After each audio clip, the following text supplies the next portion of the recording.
de guerra. Muito obrigado, presidente Luiz Henrique.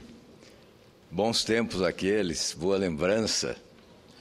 Certamente, se pudéssemos revivê-los hoje, em matéria de dignidade e postura ética, o Brasil ganharia muito. E Vossa Excelência teve uma participação ativa ao lado de Ulisses Guimarães, sempre ao lado de Ulisses Guimarães, naquele memorável período da nossa história, de transformação política do nosso país. Eu venho à tribuna hoje, senhor presidente, para me referir à fala presidencial na TV, mais uma vez ditada pelo marketing de cunho eleitoreiro. Nós lamentamos. A presença dos presidentes da República em horário gratuito na televisão sempre se deram por razões republicanas. Sempre se deram por motivos da maior relevância para o povo brasileiro.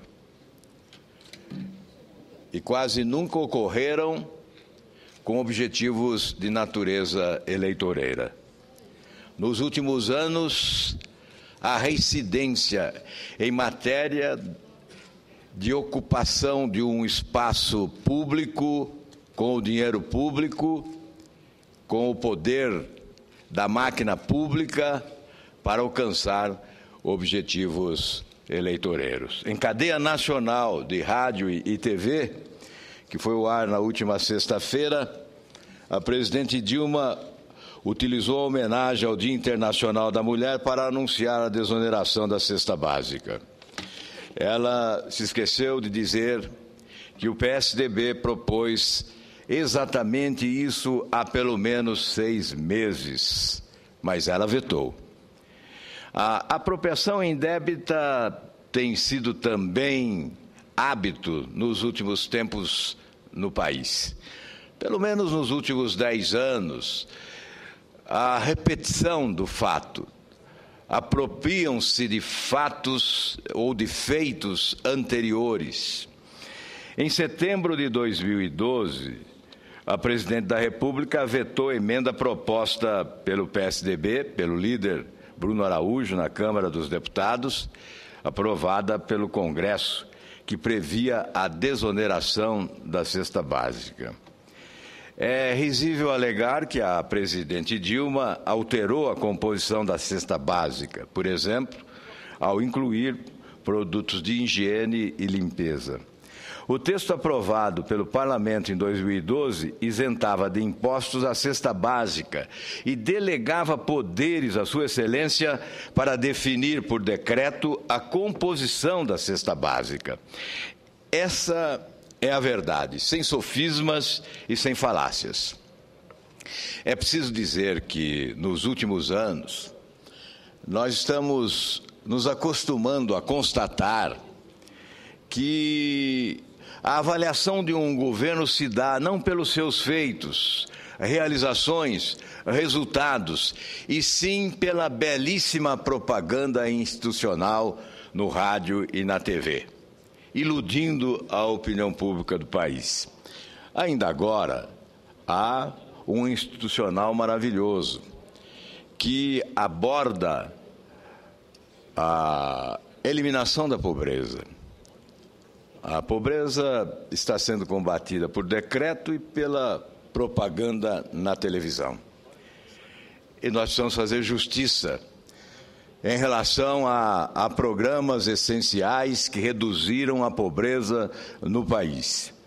Eu já tive a oportunidade desta tribuna de destacar inúmeras vezes que a redução das desigualdades começa especialmente na nossa história contemporânea com a Constituinte de 1988, com a Constituição Cidadã.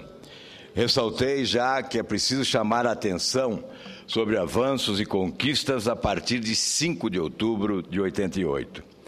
Aqueles que proclamam os seus feitos ignoram os dos demais. Precisamos reconhecer que os avanços, sobretudo no que diz respeito à melhoria da qualidade de vida dos brasileiros, ocorreram especialmente a partir da Constituição de 88. Mas me refiro, sobretudo, à rede de proteção social, que não se expressa apenas no programa Bolsa Família. Ao contrário, a queda da desigualdade, reduzindo a extrema pobreza de enormes parcelas da população, tem sólida e importante ferramenta em programas de transferência de renda assegurados pela Carta Magna de 88. É o caso da Previdência Rural e do benefício de prestação continuada, que tem impacto extraordinário na redução da pobreza. Criada em 1971, o Fundo de Assistência ao Trabalhador Rural, FUNRural, pagava o benefício de meio salário mínimo ao lavrador pobre a partir de 65 anos de idade. Decorrente da determinação constitucional que impôs a universalização previdenciária, os benefícios foram ampliados para um salário mínimo, reduzindo a idade da aposentadoria 60 anos para homens e 55 anos para mulheres. O LOAS atende aos idosos com mais de 65 anos e a pessoas com deficiência em todos os níveis. Os dois programas referidos são os grandes responsáveis pela redução da indigência de milhões de brasileiros. Evidentemente, esta redução da indigência se fez com recursos da Previdência Social, com efetivo ganho social para as famílias dos beneficiários. Eu tomo o ano de 2009 como exemplo. A Previdência Rural atendeu 8 milhões de aposentados, representando em valores 40 bilhões de reais. Já o benefício da prestação continuada atendeu 3,1 milhões de idosos deficientes, representando 16,8 bilhões de reais. Comparativamente, o Bolsa Família, no mesmo ano, atendeu a 12,3 milhões de famílias.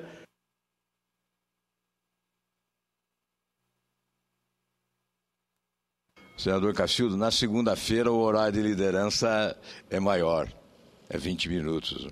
Tem sido assim nos últimos dias. Por isso eu peço a Vossa Excelência, eu não pretendo usar todo o tempo, mas gostaria de poder concluir o pronunciamento. Comparativamente, portanto, o Bolsa Família atendeu a 12 milhões e 300 mil famílias, gastando do erário 12 bilhões e 500 milhões de reais. Portanto, há uma diferença brutal.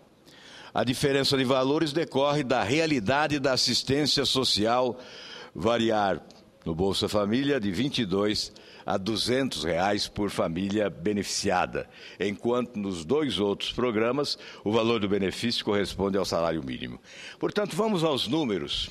Os dois programas, que têm origem especialmente na Constituição de 88, significaram benefícios da ordem de 56 bilhões e 300 milhões de reais em 2009 contra 12 bilhões e 500 milhões de reais do Bolsa Família. Os cenários relatados com números objetivos demonstram que os programas de transferência de renda, nascidos na Constituinte de 88, são os principais responsáveis pela mobilidade social que estamos vivendo no Brasil. O seu desdobramento na redução da pobreza é fato indiscutível, não sendo doação de nenhum governo, mas uma conquista imposta pelo texto constitucional. Não se pode e não se deve, como vem ocorrendo na propaganda oficial, atribuir ao programa Bolsa Família o grande foco da redução da pobreza. É instrumento importante no combate à miséria, não sendo, contudo, no enfrentamento da desigualdade. É emergencial e importante na conjuntura existente de indecente e horrorosa realidade social de marginalidade nas grandes periferias urbanas e no mundo rural. Naqueles bolsões de atraso, geradores de relação de roupagem feudal. Atende a uma geração, em muitos casos, perdida em relação à perspectiva profissional.